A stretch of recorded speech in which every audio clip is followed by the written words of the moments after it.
In today's video, I'm going to teach you how to sign out from Dropbox on your PC. If you're looking to log out of your account, whether for security reasons, to switch accounts, or simply to ensure your files on Dropbox are not accessible by others who use your computer, this guide will make the process quick and easy. First, you need to locate the Dropbox icon on your PC. If you're using Windows, you'll find it in your taskbar at the bottom of your screen. Mac users will see it in the menu bar at the top. This icon serves as your gateway to Dropbox settings and options. Once you find the Dropbox icon, give it a click. This action will bring up a panel with various details and settings. Here, you need to focus on your avatar, which could either be your profile picture or your initials.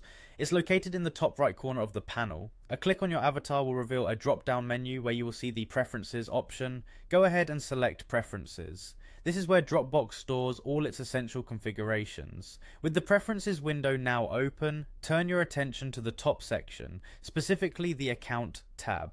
It's your one-stop shop for managing all account-related settings. Click on this tab to proceed. In the Account section, you'll clearly see an option to sign out. Clicking this option is the first of 2 steps to ensure you exit your Dropbox account securely. After you've clicked Sign Out, a confirmation prompt will appear. This step is crucial as it verifies you indeed want to log out from Dropbox, essential for avoiding accidental logouts. You'll need to click Sign Out again to confirm your decision, and with that final confirmation, you've successfully signed out of Dropbox on your PC.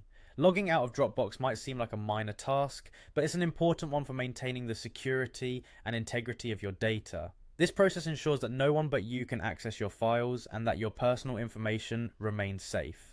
It's also worth noting that signing out doesn't delete your files stored in Dropbox, nor does it remove the local copies on your computer. To resume access, you can simply log back in with your credentials when needed. I hope this guide has been helpful and that you found it easy to follow. Signing in and out of Dropbox is just one of the many ways to manage your digital footprint carefully. If you enjoyed this guide or found it useful, please consider sharing it with others who might benefit. Thanks for watching, and see you in the next video.